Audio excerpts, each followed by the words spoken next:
नमः संस्कृताय। कैसे हैं आप सब। चलिए, हमने आपसे बात करी थी माहेश्वर सूत्रों की।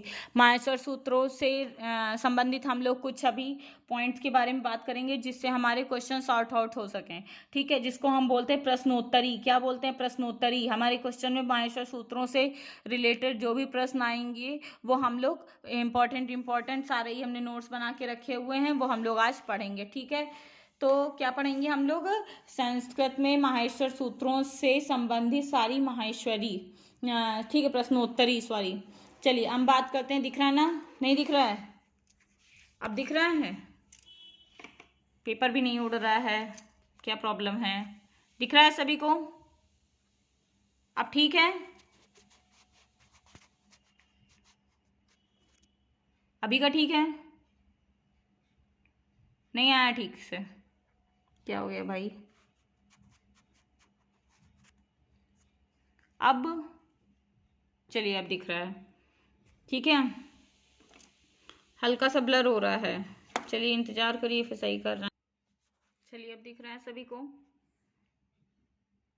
कुछ आई थिंक रिजोल्यूशन में प्रॉब्लम आ रही है। ठीक है, चलिए आज हम लोग ऐसे पढ़ते हैं, फिर उसके बाद नेक्स्ट टाइम से ध्यान देंगे। ठीक है, पहले से ही सही कर लेंगे।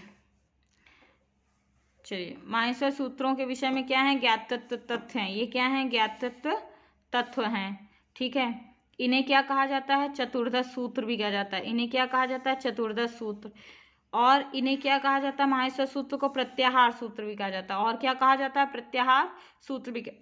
अतः इन्हें शिव सूत्र कहते हैं। शिव सूत्र या माहेश्वर सूत्र भी कहते हैं। देखो कितने नाम है इसके।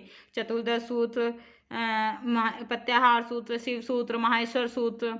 ठीक है, वर्ण सामान्यान सूत्र। ठीक है, सबसे पहले कितने हैं? 4 स्वर हैं। सबसे पहले 4 सूत्र क्या हैं? 4 स्वर हैं। समझ आ गई बात आपको? तत्पश्चात क्या है? अंत्यस्थ हैं, व्यंजन हैं। ठीक है, उसके बाद वर्णों के पंचम वर्ग हैं। क्या है? वर्गों के पंचम वर्ग, पंचमाक्षर जिसे हम बोलते हैं। ठीक है, फिर चतुर्थी वर्ण, तदांतर, तृतीय वर्ण, द्वितीय वर्ण, प्रथम वर्ण। ये सब हम आपको अभी पढ़ के बताएंगे। अंत में स स स हर और उसमें व्यंजन गिने गए। कैसे गिनना है, कैसे उच्चारण स्थान है, अभी आप लोग केवल ऐसा ओवरव्यू देख लो कि पहले सबसे पहले चतुर्थ, फिर तृतीय, फिर द्वितीय। ठीक है, डिसेंडिंग ऑर्डर में हमें इसे पढ़ना है। प्रथम में, फिर उसके बाद है ऊष्म वर्ण। ठीक है, तो डिसेंडिंग ऑर्डर में हम इसे पढ़ेंगे।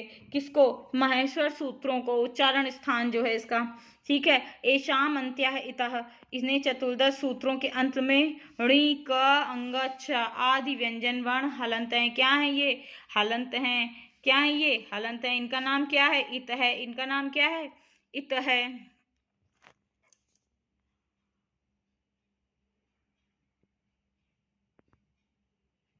कुछ साफ नहीं आ रहा आज, पता नहीं क्या हो गया। देखो, ठीक है, इत है। इत संज्ञक वर्णों का लोप हो जाता है। इत संज्ञक वर्ण को हमने आपसे पहले ही कहा था, इनका यूज होता है प्रत्याहार बनाने में, इसलिए इनको हम पढ़ने में नहीं लेते हैं। इसलिए इनका क्या हो जाता है? लोप हो जाता है, ये गायब हो जाते हैं। कुल कितने हैं? 14 इत संज्ञक हैं। कुल कितने हैं? 14 इत संज्ञक हैं। लण सूत्र का आकार भी इत संज्ञक होने से इत संज्ञक वर्ण 15 भी कहे जाते हैं। लण मध्य तो इत संज्ञकः। सूत्र क्या है इसका? लण मध्य तु इत संज्ञकः। ठीक है, अब इत को अनुबंध भी कहा जाता है। इत को क्या कहा जाता है? अनुबंध भी कहा जाता है। इत को क्या कहा जाता है? अनुबंध भी कहा जाता है। प्रत्याहार बनाने में इत संज्ञक वर्णों का प्रयोग होता है। जैसे अच, अगर आपको सही से दिख नहीं रहा तो आप जल्दी अगर सुन भी लोगे तो भी आपको बहुत हद तक समझ में आ जाएगा। ठीक है, तो अच प्रत्याहार जैसे आई, ऊणा, रेली, काय, वंगा, अवच्चा, ये 4 क्या है? सूत्रों से मिलकर के बने हुए हैं। ये क्या है? 4 सूत्रों से मिलकर बने हुए हैं। ऋली, अंगा और च, यह 4 संज्ञक वर्ण अच प्रत्याहार में नहीं गिने जाएंगे। अच के अंतर्गत आई, उ, रिली, ए ओ यह 9 ही गिने जाते हैं। माहेश्वर सूत्रों में हकार की 2 बार गणना की गई है। कितनी बार? 2 बार गणना की गई। माहेश्वर सूत्र में अणा इत संज्ञक वर्ण 2 बार आया है। एक बार आई ऊणा में, दूसरी बार लण में।